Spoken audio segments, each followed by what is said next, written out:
यहाँ एक शो था जिसने इंडिया के यूट्यूब पर धूम मचा दिया था। India's got latent talent, comedy और थोड़ी मस्ती का परफेक्ट मिक्स। लेकिन एक दिन ये शो एक बड़े विवाद में फंस गया और फिर पूफ, सब खत्म। आखिर हुआ क्या? क्यों ये शो जो लाखों लोगों का दिल जीत रहा था अचानक बंद हो गया? क्या इसकी वजह फ्रीडम ऑफ स्पीच का डर था या इसके पीछे कोई और बड़ा राज छुपा था? आज हम इस मिस्ट्री को खोलेंगे स्टेप बाय स्टेप और शायद ये आपके लिए एक नई सोच भी जगा दे। तो तैयार हो, क्योंकि ये कहानी सिर्फ एंटरटेनमेंट नहीं, एक वेकअप कॉल है। लेकिन पहले ये सवाल, क्या आपको भी लगता है कि हम ऑनलाइन जो देखते हैं वही हमें बनाता है या बिगाड़ता है? सोचो, जवाब मिलेगा इस वीडियो के एंड तक। अब सस्पेंस मत लो, चलो शुरू करते हैं। तो बात शुरू होती है जून 2024 से, जब समय रैना ने लॉन्च किया इंडियाज गॉट लेटेंट, एक ऐसा शो जहां टैलेंट नहीं बल्कि लैटेंट टैलेंट दिखाया जाता था। इंडिया के वे छुपे हुए सितारे, चाहे वे क्वर्की हो, फनी हो या एकदम अजीब, सिंगिंग, डांसिंग, मैजिक, कॉमेडी, सब कुछ था। और जज कौन थे? भारती सिंह, टोनी कक्कड़, हर्ष लिम्बाचिया जैसे बड़े नाम। और हर हफ्ते कोई नया गेस्ट जज। हर हफ्ते हर एपिसोड यूट्यूब पर वायरल होने लगा। 18 से 30 साल के लोग, मतलब हम तुम, इसके बारे में मेम्स बनाते, डिस्कशन करते। और शो की कमाई 1.5 crore monthly revenue from memberships. ये नंबर सुन के दिल में एक्साइटमेंट नहीं होता क्या? ये था इंडिया का नया डिजिटल रेवोल्यूशन। अगर आप इस शो में होते तो कौन सा लैटेंट टैलेंट दिखाते? मैं तो अपनी रोटी गोल बनाने की स्किल दिखाता। मास्टर शेफ लेवल तो नहीं, लेकिन घर में तो तालियां बजती। लेकिन हर सक्सेस स्टोरी में एक ट्विस्ट होता है। शो अपने पीक पर था, बोनस एपिसोड, कंट्रोवर्सी और बस चारों तरफ धूम। राखी सावंत ने एक बार स्टेज पर चेयर तक उठा दी थी माहिब सिंह से लड़ते हुए। मुझे ये जैसे शो में समझे? ये क्या है ये?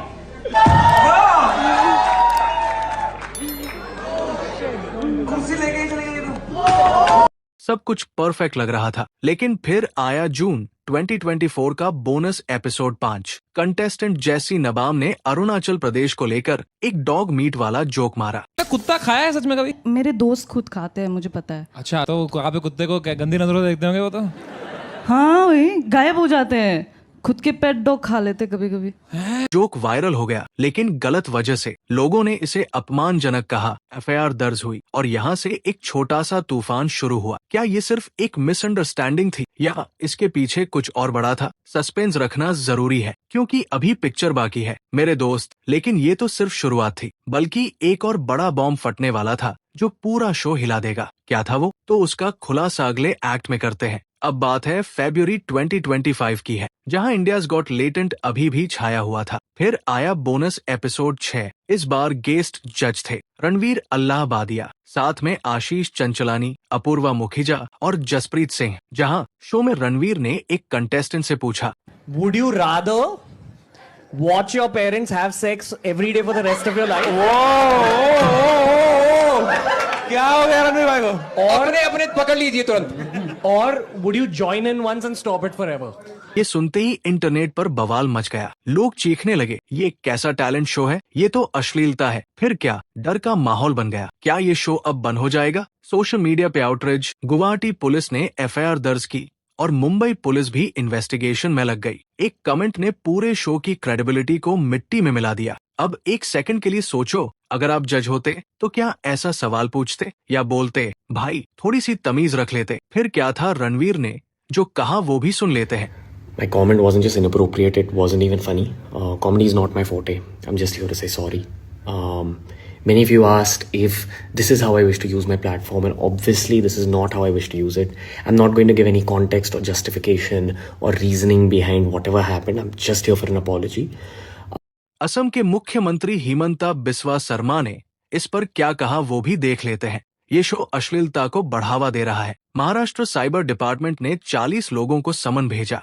समय रैना, रणवीर, सभी इन्वॉल्व थे। और फिर 12 फरवरी 2025 को समय रैना ने सारे एपिसोड यूट्यूब से हटा दिए। एक शो जो इंस्पिरेशन दे रहा था अब कंट्रोवर्सी का शिकार बन चुका था। लेकिन सवाल यह है, क्या ये सिर्फ एक जज का गलत कमेंट था या सरकार और मीडिया ने इसे जरूरत से ज्यादा उछाल दिया? अर्जेंसी फील कर रहे हो ना, क्योंकि अब ये स्टोरी एक नए मोड़ पे है। क्या डिजिटल फ्रीडम खतरे में है? वेट करो, रेजोल्यूशन अभी बाकी है। लेकिन एक चीज क्लियर नहीं हुई, ये विवाद था डिस्ट्रैक्शन या सच में एक कल्चरल थ्रेट था? इन सब का जवाब आपको अगले एक्ट में मिलेगा। तो अब फाइनल एक्ट में आते हैं। ये विवाद आखिर था क्या? न्यूज लॉन्ड्री जैसे सोर्सेज कहते हैं कि शायद ये कंट्रोवर्सी ओवरहाइप की गई थी। सरकार के असली मुद्दों से ध्यान हटाने का तरीका, जैसे 2025 महाकुंभ का क्राउड मैनेजमेंट फेलियर, मणिपुर में चल रहा संकट से ध्यान हटाने का एक तरीका, या फिर ये लड़ाई थी मेनस्ट्रीम मीडिया और सोशल मीडिया के बीच। मिस्ट्री ये है कि इंडियाज गॉट लेटेंट के साथ जो हुआ वो शायद सिर्फ एक शो का एंड नहीं, बल्कि ये एक बड़े सवाल का जवाब था। हमारी डिजिटल फ्रीडम कहाँ जा रही है? सुप्रीम कोर्ट ने भी कहा यूट्यूब पर अश्लील कंटेंट को रेगुलेट करना होगा। अब OTT प्लेटफॉर्म्स को भी सख्त नियम फॉलो करने होंगे। ये सुनकर डर लग रहा है ना कि कल को जो हम बोलेंगे वो भी कंट्रोल हो जाएगा? अब तो लगता है कि रोटी गोल बनाने का टैलेंट भी सेंसर हो जाएगा। ये ऑफेंसिव है, स्क्वायर बनाओ। लेकिन यहाँ एक बात समझ लो, ये विवाद एक चेतावनी है जो 18 से 30 साल के बीच है। भारत का भविष्य है। अगर हम अपनी क्रिएटिविटी, अपनी आवाज को जिम्मेदारी से इस्तेमाल करें तो कोई भी विवाद हमें रोक नहीं सकता। इंडियाज गॉट लेटेंट बंद हुआ, लेकिन उसने हमें दिखाया कि टैलेंट और स्वतंत्रता के बीच संतुलन जरूरी है। तो अब तुम डिसाइड करो, क्या तुम अपने लेटेंट टैलेंट को अंदर ही रखोगे या दुनिया को दिखाओगे? ये एक नई शुरुआत है, एक नई सोच की। सस्पेंस खत्म, लेकिन सफर अभी बाकी है, तुम्हारा सफर। तो दोस्तों, ये कहानी खत्म हुई, लेकिन अब तुम्हारी बारी है। अगर ये वीडियो इंस्पायरिंग लगी तो अभी लाइक करो, चैनल को सब्सक्राइब करो और बेल आइकन दबाओ, क्योंकि आगे भी ऐसी कहानियां आएंगी जो तुम्हें सोचने पर मजबूर करेंगी। कमेंट में बताओ तुम्हें क्या लगता है, डिजिटल फ्रीडम का फ्यूचर क्या होगा? और हाँ, इस वीडियो को अपने दोस्तों के साथ शेयर करना मत भूलना, क्योंकि ये बात हर किसी तक पहुंचनी चाहिए। मिलते हैं नेक्स्ट वीडियो में। तब तक अपना लेटेंट टैलेंट को जगाओ और दुनिया को दिखाओ कि भारत में असली पावर कहाँ है। Stay inspired, stay awesome.